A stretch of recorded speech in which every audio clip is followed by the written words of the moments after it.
תשלח לנו את אליהו הנביא, אוי את אליהו הנביא זכור לטוב, ויבשר לנו מסודות טובות, ישועות ונחמות.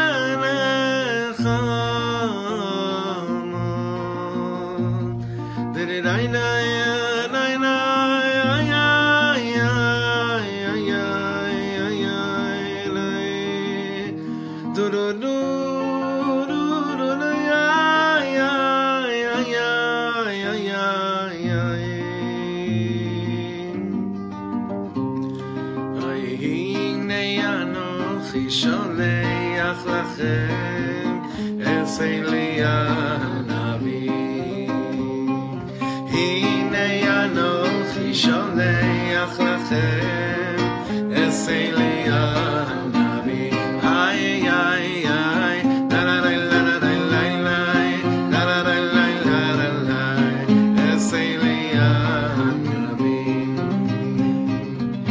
לה לה לה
everyone. Thank you for coming.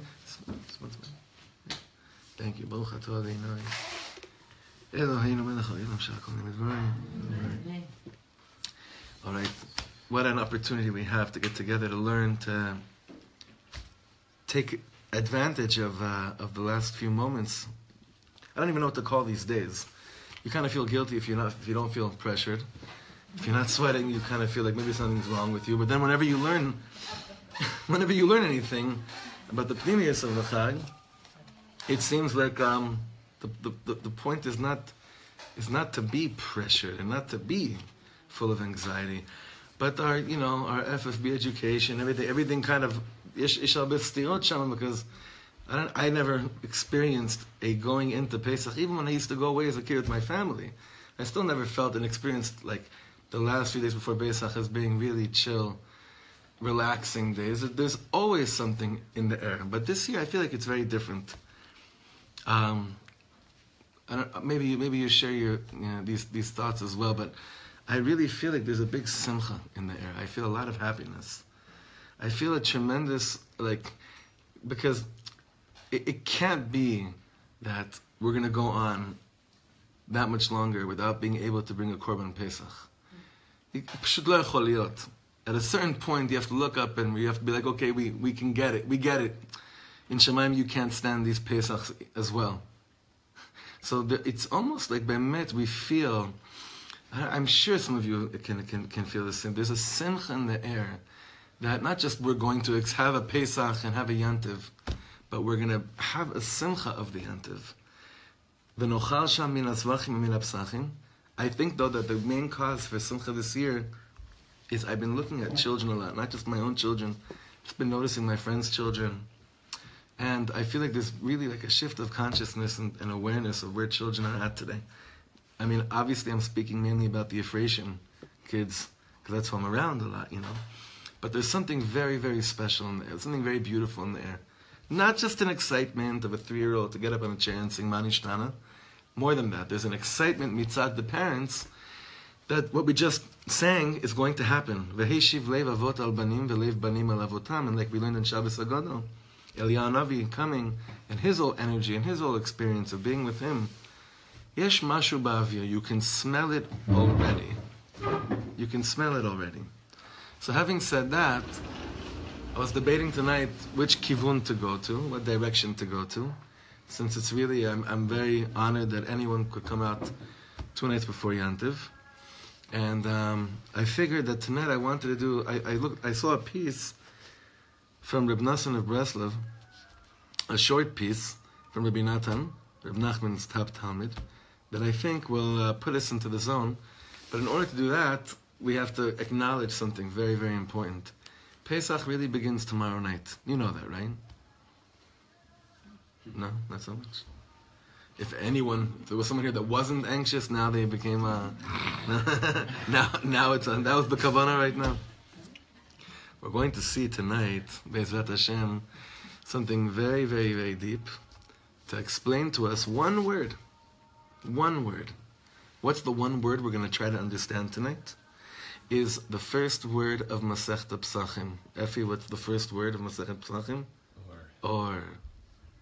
Or la'arba asar. We have a very common question that's asked amongst all the commentaries. Why is it that when it comes to all the halachas of Pesach, you use a word which is describing night and using the other word for it? You use the word or la'arba asar. When it comes to checking the Chametz, doing Bedikat Chametz, when do we do it? We do it at night. We do it Yudalet at night, the 14th of Nisan at night. So why do Chazal use the word or to describe a situation of nighttime? And the Rishonim and the Achronim, there are many, many different answers. But I believe that, like we learned earlier this week in the women's shir, Pesach is Rosh Hashanah of Emunah. And if it's the Rosh Hashanah of Emunah, it's kedai to really, really learn more emunah, speak more emunah, like we mentioned earlier in the week.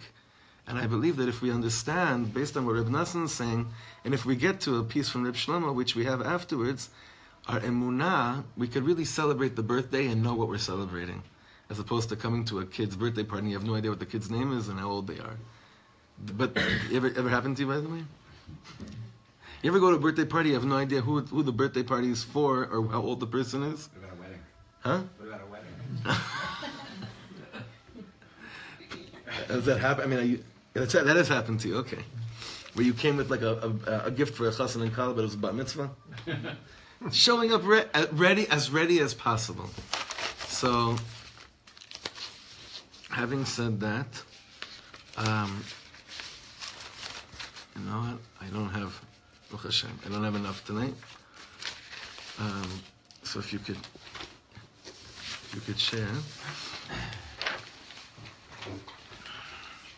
And the learning tonight, I want to do a refuah shlema of, I forgot the full name, Yocheved.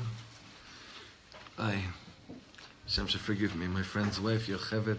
Everything should go smooth. Everything should be good. Everyone should feel good. Be'ezrat Hashem. As you all know, that Reb Nosson Breslover would take Rabbi Nachman's words, and I won't say give them wings, because if he ever heard any of us say that his words gave Reb Nachman's words wings, he'd kill us. It's not that he gave Reb Nachman's wings. It's that he basically took what Rabbi Nachman said and is feeding it to us in a way that somehow we could really digest and do something with. So look what Rabbi Nachman says, Reb Nosson says, okay? It's a little bit difficult, and we'll try to get through this b'simcha, okay? Just like Pesach cleaning. It's a little bit difficult, but if we get through it b'simcha, then, by the way, I saw in Rav Biederman, he said a Gewalt Torah just on that, which will help us. It says, Elokei masecha lo ta'aseh lach, which means don't make for yourselves a god of a mask, which is the reference to Avodah Zarah. And then right after that, in the Torah, it says, Et Chag HaMatzot Tishmor. The reference to Pesach is right after God says, don't make Avodah Zarah. So how does he say over here? He says, we all know that how does someone do Avodah Zarah in today's day and age? In our time? Kol HaKoes Ki'ilu Aved Avodah Zarah. Whoever is angry, it's as if he's serving idols, right? That's what the Torah says. Stay away from anger. And then right away it says to us, okay, now that they know you have to stay away from anger, let me tell them about Pesach. To stay away from it. Elokei masecha lo ta'aseh lach. Don't get angry. Et Chag HaMatzot Tishmor. Keep Pesach. Having that in mind, look what Ibn Nosson says. Ikar Bedikat HaChametz ubi'uro hu bechinat bi'ur bechinat hateva me'aolam. Wow. The essence of Bedikas on a pnimi level, on a very deep level, when I search for Chametz and I burn the Chametz, I get rid of the Chametz, and we're obviously speaking about much more than just the Perurei Lechem that we have to get rid of. Ibn Nosson says this is bechina of burning out the teva from the world, burning out nature from the world. Now, why would we want to burn out the concept of nature from the world, from our world? Can anyone see where he's going with it without looking forward? Believing that nature is just nature, and not from like nature is meaning it's its own entity. It's not really from a Kadosh Baruch Hu as well. Very good. Anybody else? What's that? Is teva that you say, listen, this is who I am. This is my nature. I'm naturally a Meshuggah psychopath. Nature is using control over it. So that's very interesting. We're gonna touch upon all three things, mainly what Ilana just said. What else could be that Reb Nosson is saying, checking the chametz, ridding yourself of chametz is the bechina of ridding the teva from the world, burning away what teva is in the world. Hashem is concealed. He's not revealed in nature. He's concealed in nature. This is very much connecting to what was just said, and that's really very, very, very close. You want to say something? The culture. Teva, tarbut, meaning what's naturally in today's day and age. Or what we expect, the issue of expecting Right. everything to It's go supposed to be according nice weather over Pesach. Or Where's that I written? expect that if this happens, then the following is going to happen. And I'll feel in a certain way as well. So I have control. It's because good I out. can anticipate. Very chazak. Very chazak. Wow, it's very good. Let's see what Ibn Nosson says. Shehu bechinat chametz kanal. He says, teva, the way that we're going to understand it is the bechina of chametz. It's very good what you said, because it really is a very strong connection to the Yetzer Hara. Now look what he says here. Third line, Reb Nosson says, Uchshenit batel hateva. What happens when teva is nullified, when nature is nullified? Nitgale hashgacha. Hashgacha becomes revealed. Jack, is that what you were? What did you just say? The answer you just Hashem said. is concealed in nature.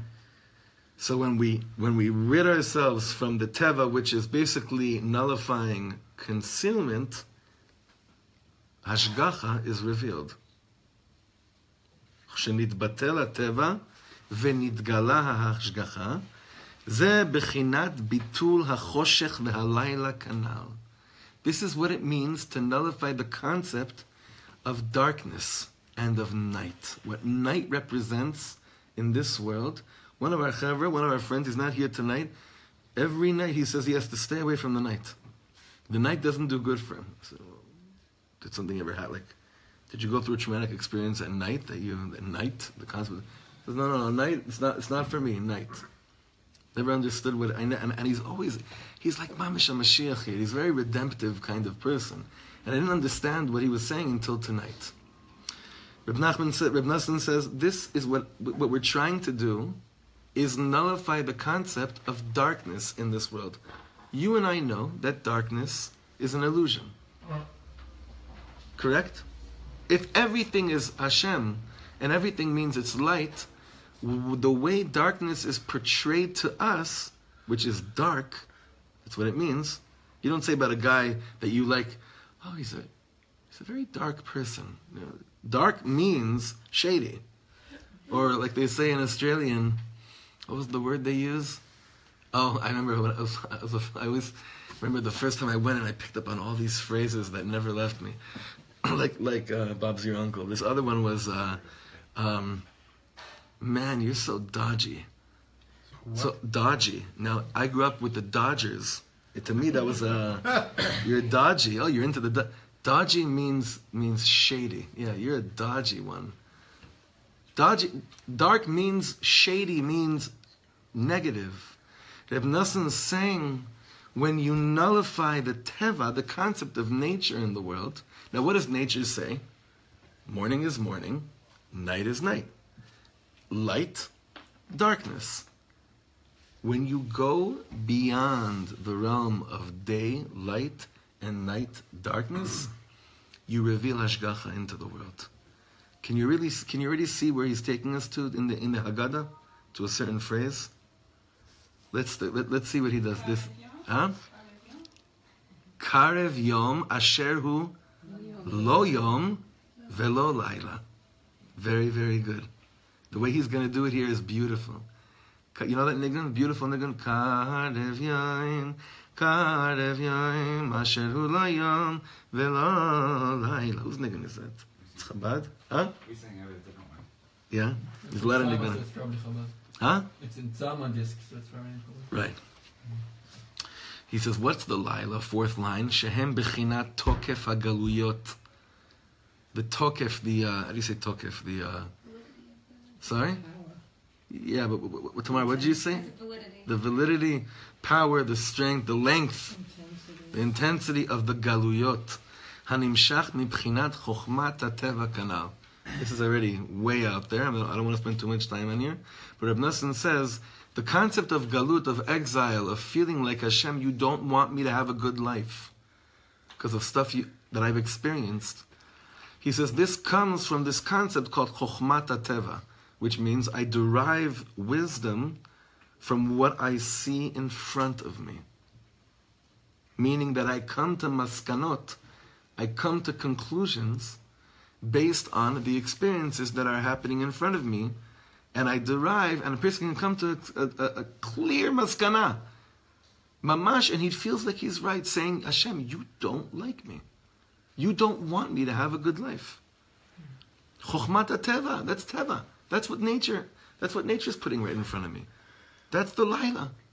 This is what it means at night. When this happens to you, there's day, and then there's night. And when night comes, and when something happens to you, that's choshech, I can put myself into exile. It's not enough that I went through Arba Galuyot, through Jewish history. I put myself through more exile, Reb Nosson says. Why? Ki kshenitgaleh hashgachato yitbarach ba'olam, when Hashem's hashgacha is revealed in the world, azai ein shum choshech klal. The concept of darkness ceases to exist. You ever meet redemptive people? A redemptive person can go through the hell within Teva and still choose life and believe that Hashem loves him. Your husband, Mamish, is there. Which I don't understand. Because it's Me'al HaTeva. That's exactly the point. Daniela's husband's mother, it's okay? Daniela's husband is one of my best friends in the world. His mother was Mamish gunned down to death on these roads right behind us. Right behind us. Her son's response is to what? Make aliyah and live in a home in Efrat that you could see from their windows, be'erech, with a be'erech or exactly, pretty close to the place, mamash, where his imah was taken. And Yoni's and Munanash. This is stuff we don't understand. Why? Because it's me'ala teva. What does teva say? Something happens to you. Run from it with all your might. Mamish, choshech. Run. But when a person lives like this, nidgale hashgachato, the hashgacha becomes revealed through the response of living me'al teva. Again, כי כשנתגלה השגחתו יתברך בעולם, אזי אין שום חושך כלל.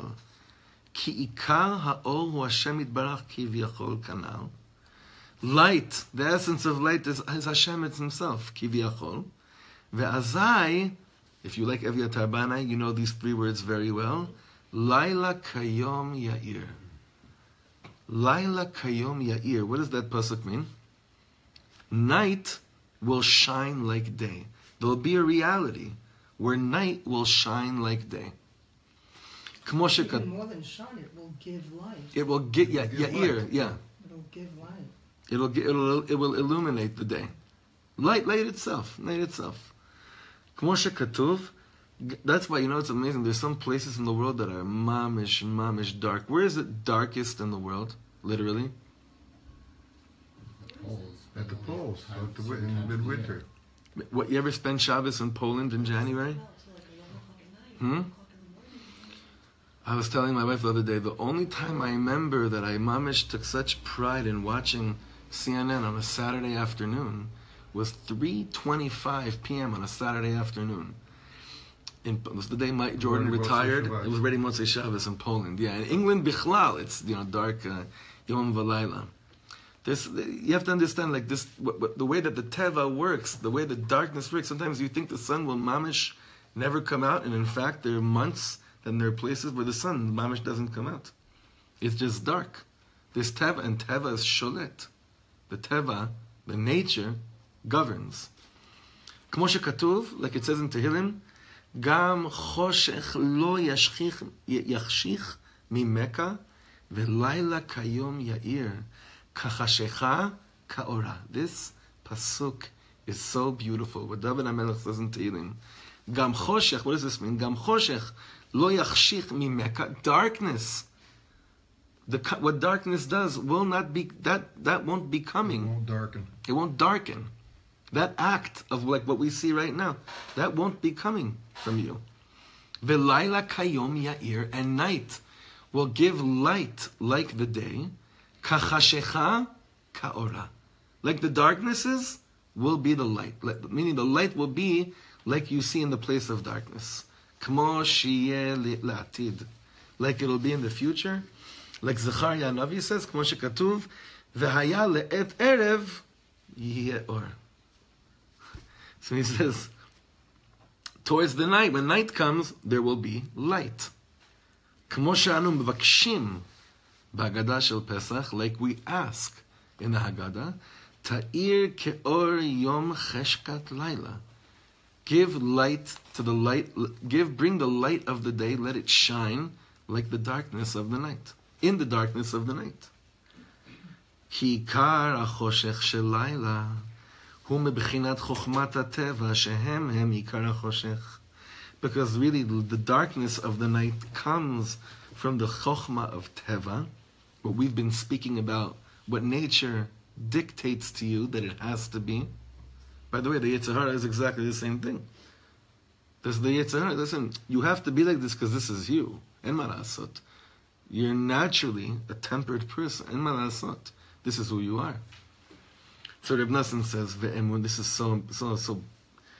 such a thing to hold on to for dear life. Ve'emunat ha'ashgacha ze ikar ha'or.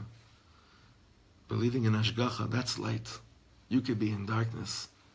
Believing in Hashgacha, we're learning so much Piasets now these days. We're learning the Eish Kodesh, and he's in the darkness, choshech, choshech, choshech. And so much he's talking light. It's emunat of Hashgacha. Now, all of this was to bring us to tomorrow night. Ve'al ken, therefore, halayla shel bedikat hechametz, the night of cleaning and checking doing bedikas chametz.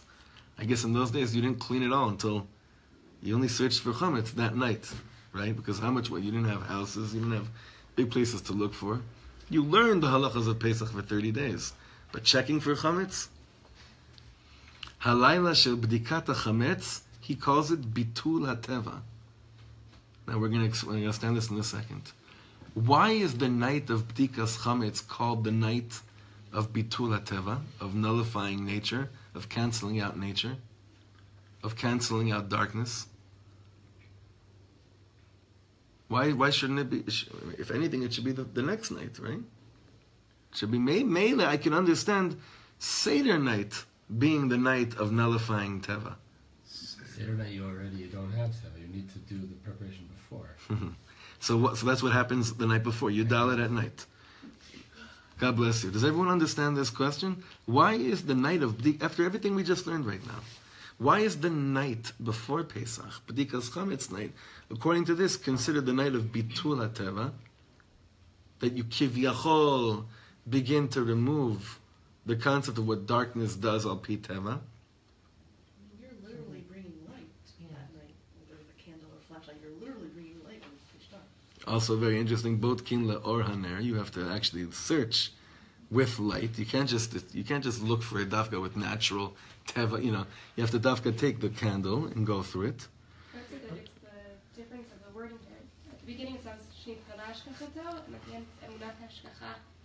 So if we open ourselves up to the Emunat Hashgacha, already on Yadalid, so maybe we can be prepared for when it's Nitkala. Wait, so what's the Emunah and Hashgacha and Yudalid? Like, what does it sound like in your mind?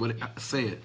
It's like opening yourself up to understanding what the Hashgacha is going to look like. Being prepared for it. Meaning, I'm about to be free, and I have no idea what that means or what that looks like. Go, right? But I'm letting go. Very, very, very good. Declaring, that's so chazak what you said. Declare, Leil Bedikas Chametz, what am I doing basically? I'm already preparing all these things for something that I have no idea how I'm going to be feeling. Teva says, well, a free person feels like that, and then he does this, he does that. And that's why it's very important that with all the hachanot that you have for Leil Seder, don't take yourself too seriously. Mamash. I always say that to every chassan and kala also I meet with before. It's like, I know you want this to happen and that to take place here, that to take place there, but mamash, the hachana for the simcha is already declaring, I am prepared to be completely removed from what Teva that dictates for me, I'm supposed to feel like this, and I'm supposed to feel like this. I said it the other day to the men's shir. Toby, you weren't here this last Shabbos. Friday night, the regular minyan, I guess. Regular minyan here is early, but this week, the late minyan, the normal time. So, it was very confusing because we've been having packed, no seats Friday night. And then because you have two minyanim, which it's so hard for me, even though I understand it, because there's such achdus when we're all davening together. So the shul was full, regular time, but it wasn't sardines. So it was different energy. Empty the early. The early was like... Early was empty? It was like usually it's afuch, because we usually don't start, right? Usually we don't start this early. So the chazan got up to daven Ma'ariv, and he did a beautiful job. And he chose a nigun for Lechadodi, an old Chassidish nigun, that, Stephen, which one were you at? I was in there early. You were early. So he chose a nigun that what is a great old Chassid Moshe nigun that most of us know, but it's not a dancing one. It's like a march. And then some people were like, I could see on their faces already towards Yaminu Small, they're saying, wait a second, how are we going to be able to dance to this one, right? And one guy even that doesn't dance, he set up shop as during Boy B'Shalom, went to the corner because he didn't want to be in the middle where everyone that's dancing around him and he doesn't dance. And it was amazing. We didn't end up dancing and it was gewalt. Because there was redemption in the air. We weren't glued, we weren't enslaved to the fact that, well, this is what we do, we have to do this. The nigun was not matching up, it wasn't adding up. If we would have danced to it, it would have looked like this. The whole shul, like on this rhythm, But an Eved says, leave in B'Kedusha, it can be an Eved in Kedusha. No, an Eved says, no, this is how I have to serve Hashem. A free person? I was so proud of our Chevra. I was like, no, we didn't dance, but it didn't take away at all from from what it is. There was like a bitul teva on some level of like what it has to be, and everything will be okay. It's fine. Everything's okay. Now look how he ends off here. Ve'al ken alayla shel bedikat chametz bitul teva.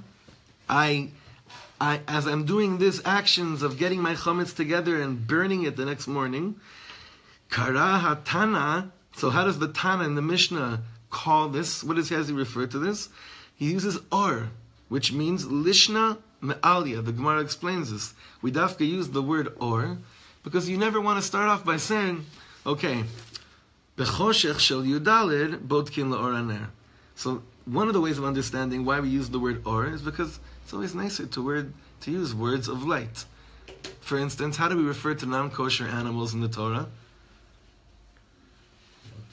Lo tahor. We don't necessarily say tameh. We say lo tahor.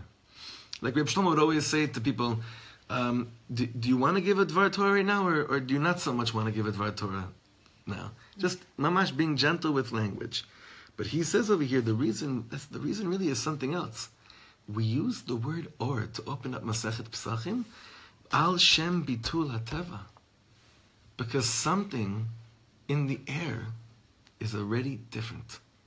Something about how the dictation of how I need to feel, how I'm supposed to feel, or what I can ask from Hashem, or what I can't ask from Hashem. A free person is ridding himself of that, and that begins already that night of Leil Bedikat Chametz. Because you have to prepare yourself for such an awesome moment where Be'emet Karev Yom Asher Hu Lo Yom Velo Laila. Seder night is a different night than any other night of the whole year. There's something else. I was learning the other night the Sefer about the Amshnover, the first Amshnover Rebbe's Seder. It says that there they didn't even realize they finished the Seder, and they went out of the room by the Rebbe, and they heard B'fi Yesharim Tisalam V'divrei Tzadikim. They heard Shachris coming from the Beis Medrash. They were completely unaware of it. It's chutz me'ateva. It's outside of teva. So anyway, what's that? I'm sorry? Who was saying Hallel? They heard Shachris. They were finishing Hallel HaGadol. They're hearing Shachris, right? Okay, so now turn the page, and now I think Be'ezrat Hashem we're going to get a little bit of help as to understand how these things, what we just explained right now, on a more lemaise level, on a more like down here level. So this is what Reb Shlomo says. The Masechta of Pesach begins with the word light, or la'arba'asar. And everyone's asking, why do our holy rabbis use the word light when referring to the night?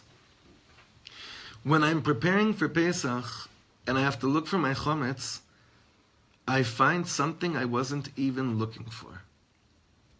I know this is going to sound very out there, but he says, I find the roots of my neshama.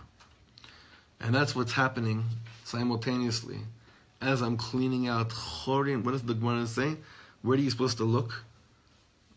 Botkin, bachorin, ubazdakin. What does that mean? Where are you supposed to search? In the holes and in the cracks. Okay, so now become Hasidish. What does that mean? You search in the holes and in the cracks. Where are you searching? Hardships or flaws? Lahefech, you're searching for any place that you were touched from life and you cracked open a little bit. Chorinu bazdakim, you're searching there to see, is that place that was cracked open, did you shut it off? Did you put chametz on that and say those moments aren't really real? Botkin b'chorinu bazdakin. You search in the places that you were touched by life to see, did you become cynical and sarcastic about those moments where you really were moved by the world and it cracked you open? That's where you search for chametz as well. Chametz, meaning that thing that takes it and makes it sour. Chametz, leachmitz. It takes moments, gewalt moments of life. How many gewalt moments in this last year did you have that you already doubted a minute after it happened? Did you machmitz it? How many moments when you looked into your child's eyes when they came home from school and told you the most what could be perceived as the most meaningless statement in the world, but because they were talking to you, it touched your life, it cracked you open, and a minute later, you completely forgot about it and got caught up in something bad that they might have been doing. Botkin b'choinu b'zdakin. So Reb Shlomo says, I find the roots of my neshama. I find what I'm made out of. I find what I'm moved by. I find those places that are strong enough in me that do not become chametzdik. They don't become full of doubt. They still are kept wide open. The first thing God has to show me while I'm preparing for freedom is my own roots.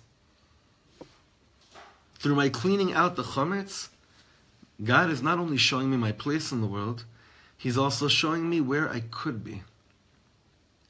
So you should know that Laila Kayom Ya'ir literally means that Hashem shows me where I could be. Legamre, meaning I can go me'al hateva. I can live like that. Hashem shows that to me. If I didn't shut down moments that I was moved in my life, that's where the roots of my neshama are. Hashem says, don't you see that this is the real you? This is who you could really be. I'm not going to let you forget this. I'm not going to let you forget that time that you cried when you thought about Har HaBayit, that you thought about Beis HaMikdash. That time you cried yourself to sleep when your child first came home and asked you, Abba, what's a mechabel?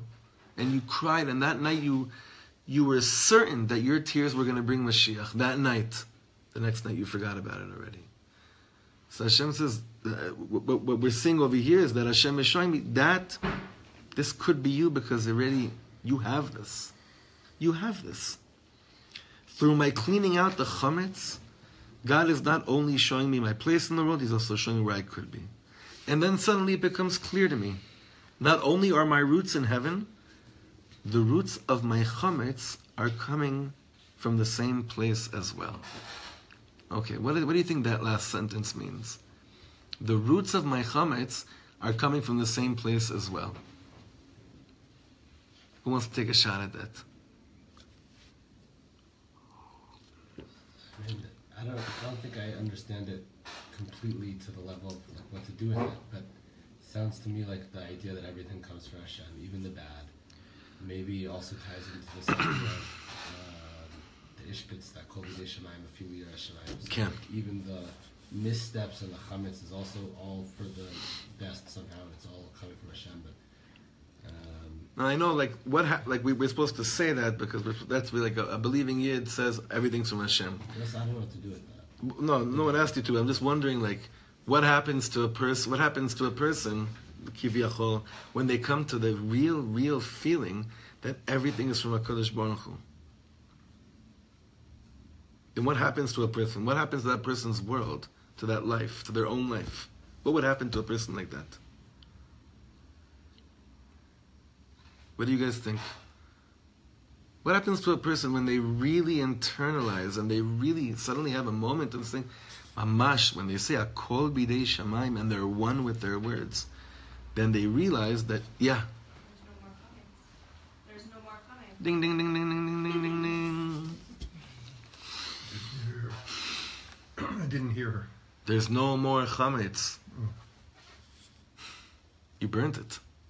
You burnt it. It's there. It's in the sreifa. It's gone. You come to Seder, and no one has any dominion over you but the Ribono Shel. That's exactly it. If I see that chametz also was from you to cover up something because you wanted me to search for you more, okay, I get it. It was a game. Hashem, we get it. It's a game. It brought me to you. Yalla, can we be done with this? Can we be done with this already? We get it. I get it. It's a game. You threw chametz out. The roots, the source of my chametz comes from you as well. Beseder. But now that we got it, aren't we both ready for redemption? Aren't we there? No chametz in that equation. In that description, in that experience of life, you did bedikas chametz. No choshech in that moment. Just what? Or l'arba'asar. Only light. Then you don't have to burn it. What's that? Then you're like, don't have to burn it. Why not? It's not there anymore. You just Sounds like did. you're saying then the chametz is good. No? Very good. So you're saying if I see that chametz, well, if Chazal didn't tell me to burn it, I probably wouldn't. But since I still have to be a from a yid, then I have to, בעיקר הדין, if you מבטל the chametz, ביטול בל- מבוטל. The thing is that we don't do it. But Just in case we if we were really, if we were really doing a bittul balev, then would you have to burn it? Huh? Nikar adin? No, because the chametz has no power over you. But there's things that we are given to conquer. I believe creation was supposed to begin with a fall. If they say, "Oh, if only we hadn't," we were supposed to begin with a fall, and Matan Torah was supposed to begin with a fall. And there are things that we are given to conquer, and this is your tafkid in this life. Is that chametz? Maybe so, but this is choshech, and it comes from Hashem. That's your tafkid. That's yours to conquer. I'm not sure that's the essence of chametz. Right, that's why this is just one approach out of like 5,000 Haggadahs. All right, Right. maybe 10. Right. No, 5,000 that came out this year. Every year there seems to be. I want to say something here. This is very important, and it's good you're bringing it up. When we learn a Rebbe, and we're learning a Shita, we're learning a Shita. You have to keep that in mind. It's a Shita. It's a derech. Alavai that we could learn something that could say, Lekola deot, this is exactly what it means. But do you know that it's impossible in the way the halacha works today? Do you know that there's not one Seder that everyone can eat at today? Just like, it's a crazy thing, just like the first thing we learned for Smicha was Hilchos Mikvavs. And the second day we had share with Rav Shuki Reich, who's the Rosh Kollel, from the Geffen. Those of you know him, what a gaon we had teaching us, Rabbi Reich and Rabbi Fink. Those were our two rabbis for Smicha. So he explained to us how, based on the Shita of Reb Chaim Tzanzer and Lubavitch, that there's no way in the world that there's one mikvah that's kosher al pi kol hadeos. And then he's like, okay, now let's study how to become a rabbi. Like that was the intro to it. Of course, it might not be exactly. But what we're doing is talking emunah. That's what we're doing. We're talking to drill in emunah into our hearts and into our souls, because there's too much choshech in people's lives. And there's still so much of a ratzon for people that are living with so much choshech to still go beyond it and live me'al teva. And that's what we're doing. So that's why it's very important that I just emphasize, this is a shita we're learning based on Reb Nachman that went to Reb Nosson, and how Reb Shlomo understood it, like we'll see now through the Me'ah Shilach. And Bezrat Hashem, nekudot from this will really come and play a role in the way that we experience tomorrow night and Seder night as well. All right? Can we continue? Just a Yeah. little thing. I think that the Biur, the Kar Chametz and Biur Chametz is the beginning of the Bedikat Alavincha. Like, even if we think that we don't need it for ourselves, it makes it muchashi for children to... Even though they probably really don't have chametz. Right, but they know we do, so... So we say, V'heshiv le'vav salbanim, alavai le'anavi is going to come and show parents, your children are not chametzdik, and then he'll show children. That'll be the big one. You know, your parents really aren't chametzdik either. You know, they really believe in God. They really do. They're Rebbe's.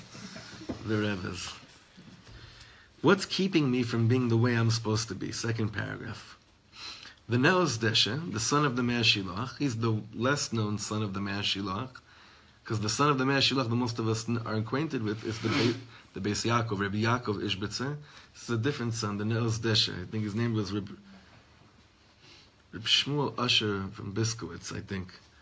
So he says that on Pesach, this one piece we did many years ago, the son of the Me'ah Shilach says that on Pesach you have to bring a korban chatas, a sin offering. So he asks like this: we got out of Egypt the night before. How much time do you have to sin on Seder night? Even if you're an expert on sinning, and the next morning you already have to bring a sin offering, meaning, why would you have to bring a korban chatas? So this connects to Yom Kippur, it connects to Parshas Beshalach. Look what he says. So he says the deepest. The night we got out of Egypt, we could have brought Mashiach. The gates were open. The problem is that we were so happy to just get out of Egypt that we didn't think asking for more. And of course, you can imagine, even if you don't have the text in front of you, what modern day example is he going to be bringing now? During the 6 Day War, when we came back to Yerushalayim, we could have asked the Ribono Shel Olam to bring Mashiach. At that moment, the gates were open. We were just so happy to go out and blow the shofar by the Holy Wall. But why is it that we didn't ask for more?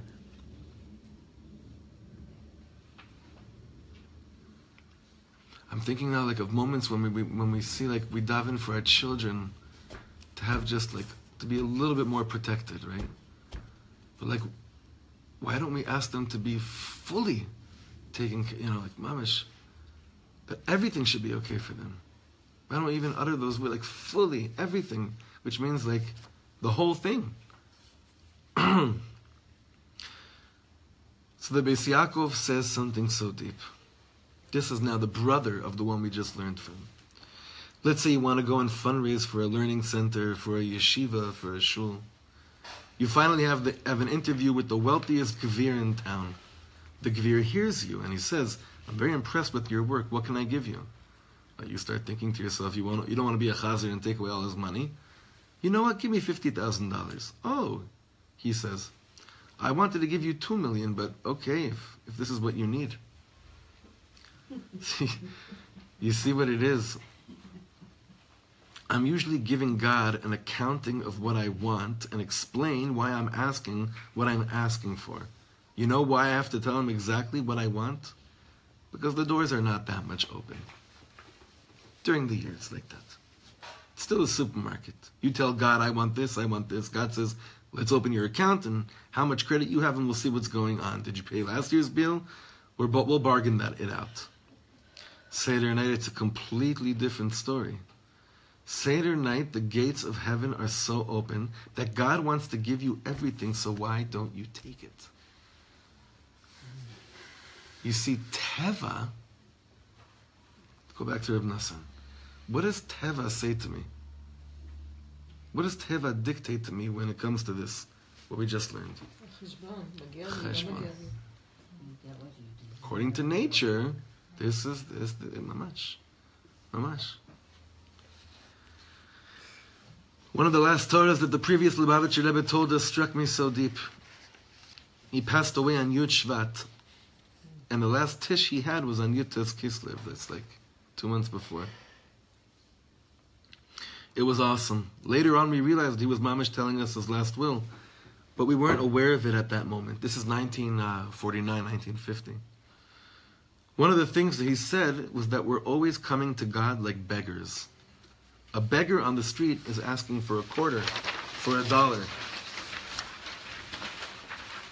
If he has Gevalt Chutzpah, he asks for $5. The Rebbe told us, the Frierdiker Rebbe told us, we're not beggars. We're not homeless people. Why don't we ask God for everything? Now you want to understand where the whole Mashiach campaign comes from? You think it was this last Rebbe? Mapitum. It was his father-in-law. And he said it all the time as well. The Rebbe told us we're not beggars, we're not homeless people. Why don't we ask God for everything? So he said to us, can you imagine the son of Rothschild standing on a street corner begging for a quarter? Why don't you ask your father for everything? The Ribono Shel Olam wants to give us everything. Why are we so small? It's interesting. He's saying part of it is that we think we're asking from a stranger, not from our father. Ah, very, very deep. That's very deep. From a stranger, we're embarrassed. Either I'm not a son of the king, or who I'm asking from is not my father. Both ways it works. But whatever it is, the equation isn't that I understand that a child can ask anything from his father. That's not happening. That, like, from a stranger, even al Piateva, this almost works al Piateva. Al Piateva, Right. when you're going to a stranger, so you don't Right. say, okay, if you do owe me a lot, then we'll talk about it. But Right. If it's your father, then it's Right. Right. Relationship to father and relationship to king are two different worlds. Yeah, Two yeah, different we, worlds. we bring them both together. It's difficult. Usually we're in a mood to relate to him as father or to as king, but not as both. Right. It's hard to remember the king is also our father. That's, Avinu Malkeinu. I think, why don't we say Avinu Malkeinu Pesach? Because we don't have to specify it. It's both there. And you can't explain why you feel like that, but it is both there. But you don't have to, even have to say it. Because it's like one word. So what would Avinu and Malkeinu sound like? Avenu or something. I don't know. Avenu Malkeinu. It's the same thing. You have a word for it? No. Huh? Malvino. Malvino. Nice. There it is. Malvino. That's, Okay, so that's a 3-level pun. That's excellent. no, Malvenu though. No. But I thought he said Malvenu with a vav. Yeah. That's a trippy one. Interpretation. Yeah, that means he's like lending us. It's like I'll give it to you, but I'm lending it to you. Halva'ah. You see, Malvino, he cleans us. He wipes or us. Melavenu. He's the chidushim. He'll tell us, אתם משוגעים לגמרי, תפסיקו ללמוד. Okay. Now he's gonna tie this whole thing up, Bezrat Hashem. Look what he says. You see, friends, it's more than just being clean from Chametz, meaning it's more than just coming back to Israel. It's more than just coming back to the Kotel. Or it's more than just something stopping, like a galut that stops. Chametz that isn't there anymore. Now I'm clean. It's more than that. It only begins there. The light to see who I am was the same light I used to clean out my dirt. Understand that? I think I used the cleaning just to stop being dirty, to get rid of chametz. But really, that light enabled me to see who I really am in the chorim and the zdakim of my soul. So why stop there? It's like he's saying, why are you just thankful that your house is clean? You have to keep on cleaning. You have to keep... Well, at a certain point... No, I'm not just talking about the house, but like... Oh, your neshama. You have to keep on working yourself. You have to keep on lighting your candle. It's not just you shine yourself once and you're set for life. This is like Diana, right? And yeah, so It's like that's Sophia, very the whole deep. song. But, huh? Sophia is the whole song. It's, no, laefech. Meaning, I could say to myself, Dayenu, because maybe I experience Geula on every single level. Is that what you meant, Ilana? It's the same idea that, like, in theory, it feels like chutzpah. What you're asking, you're saying. Then I'd say it's not Dayenu. But it's the opposite. But it's not that. It's that you're supposed to ask for more. It's not chutzpah. It's holy chutzpah. It's not bad chutzpah. It's being entitled with humility. Exactly. Now it takes a me'ala teva relationship with Hashem to understand what you just said.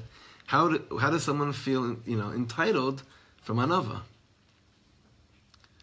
This is, I think it's hard to think that you can't really do that with people. You can only do it with Hashem. Right. That's true. The son of the king can, because he's entitled because he's the son of the king. But Not because of him. He's just right. No, with people and I don't know, and V'lemkel. I don't know how this works with human beings. But Seder night, it's almost like, because really Avinu Malkeinu is one. I don't even have to say it.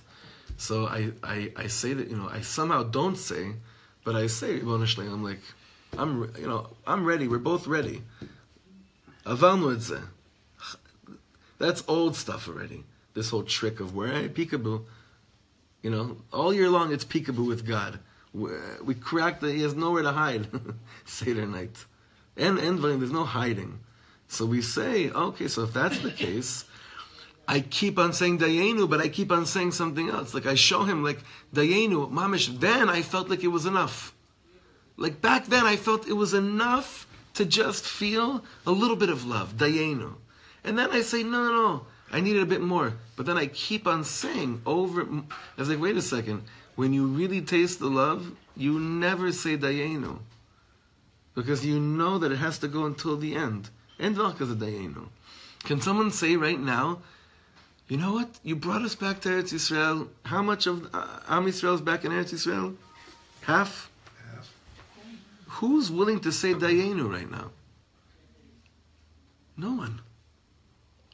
Who's willing to say dayenu? Don't tell me now there's politicians on the left that are willing to say dayenu. That's not what we're talking about. And in the pnimius of Am Yisrael, no one's willing to say dayenu. Even though there were moments in life where we said, oh, Mamish, I can't believe I just have this and it's enough. It's not enough. We know it's not enough. So, he ends off here by saying, the Ishbitzer says that this light, the Or La'arba'asar, has two sides to it. On one hand, God is showing me what I need to mamish be me. And on the other hand, God is showing me that I already have what I need to be me. I'll tell you the truth. The sentence, I understand it without using my intellect, if that makes any sense. This last sentence, Hashem shows me what I need in order to be me, but He shows me that I already have it. There's this whole idea, I think from the beginning, we didn't say it outright, but it was very telling the way that he was talking about darkness and light. Maybe this was with Nosson. Mm-hmm. Usually you think of, if there's a dark room and you want light, you turn on the light. But he wasn't saying that at all. There's already light, and you just need to remove the darkness. That's the whole Bedikat Chametz, is removing darkness. It's an illusion. The darkness is an illusion. And the light was there to begin with. So how do you tie that into his last sentence? So the thing, what we need to be me is the light. It's And there, it but was you already think there. it's We not just need there. To get down to it. Yeah. Yeah. This is big stuff, Chaver. This is like a very... Like everything we learned tonight was just based on the first word of why Chazal chose to use the word Or La'arba'asar, because that's what we're dealing with. Like, Pesach is a mitziyut where there's no choshech. So of course you're going to use the word. Why would you use choshech? It's completely irrelevant. It's like, right now, us trying to figure out if we go on the turnpike or we go on the major digan, or it's nothing to do with our mitziyas here. So why are you using the words like choshech when it comes to Pesach? And it's not there. And this is heavy stuff. It's big stuff. And there are a lot of reasons that we could use to... We can then go on see the whole Seder of the Haggadah is showing us, the way you do this shows that there's no darkness. And the way that you do this shows that there's no darkness. And the way that you do this shows that there's really no darkness Seder night. But the ultimate thing that shows that there's no darkness is that when children and parents are both lost in a story together, En choshech. En choshech. There is no darkness there. There's just or. When parents and children are not you're not telling your children a story. You're all in the story. You get lost in the story, and that moment, mamash karev yomash. That's when you can say to Hashem, I'm ready to mamash tell you karev yomash lo yom velo layla. Mamash, there is no darkness. It is all me'al. There is a bitul of the teva, like we mentioned before. That's how we begin Pesach. That starts already tomorrow night. That's why, if you think about it, it's very interesting. Regarding the laws of an Erev Yantiv, where else do we see an Erev Yantiv that has as many halachas as we do this one? Pesach. There's no other holiday like this. There's no other day in the year that's even Yedalid Nisan. It's kind of like, I think I shared this with you once many years ago. One of the times I had the privilege of playing Yom Yerushalayim at the Kotel. So what I loved doing much more than singing was dafka going down from the stage and walking around in the sea of Yidden. And there was always like 80,000, 90,000 people there. Whoever's been there knows what I'm talking about. And one time I went to behind the stage and I saw a very holy Jew that I know that was, mamash, had eyes of tears. It was tears, and it was both pain and simcha. His name is Reb Chaim Richman. He's the head of the Temple Institute. Yeah. So, Reb Chaim, Shalom Aleichem, good to see you. And I saw such pain, so I said to him, Chaim, let me ask you, Shaila. What's the saddest day in the year for you? And obviously, like what I was expecting was to hear him explain to me why Tisha B'Av is the saddest day in the year for him. He said, he gave me a different date. What date do you think he told me is the saddest day of the year for him? Yud Daled Nisan, he said, was the hardest day of the year for him. Why is that? Korban Pesach. What's that? Nice. Boy. Do you know that Korban Pesach, the status of Korban Pesach is shakul to what else? What else, like on a level of importance in our tradition? Where does like the Korban, the chiyuv to bring a Korban Pesach hang out with on the level of heaviness? Circumcision. Can you imagine if we were able to bring Korban Pesach but no kids were allowed to be mahul? Can you imagine the absurdity? See, when you're really, really, really in touch with the kedusha of Yud Daled, you really, really want Mashiach to come. You really, really want Mashiach to come to do Ratzon Hashem in this world. So we should be privileged, mamash, the simcha leading up to tomorrow night, the day after, is to be on whatever level it is that we are enabled to cut through another illusion and to welcome in more light into the night, to take advantage of the Kedusha that begins tomorrow night, and the Kedusha of Erev Yantiv as well. And B'ezrat Hashem, I'm wishing us all the most redemptive, beautiful night of light that ever existed in our lives, B'ezrat Hashem. Amen. Amen. Chag Sameach, everyone. Good Yantiv. Thank you.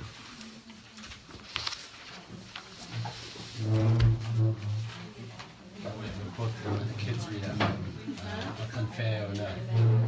before and going down to it took like 2 or 3 times till I noticed the trajectory of the story as he goes through all these hurdles and finally gets to the Temple Mount and he sees that it's so peaceful and he says, I really want to go to the Kotel. And he's like, this is backwards. Why is that Why would he want to?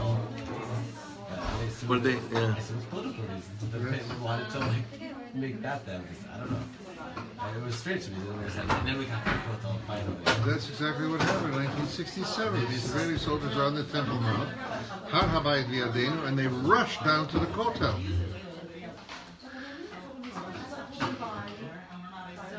The nostalgia of that's what they had before 48, that they had only up to the Kotel.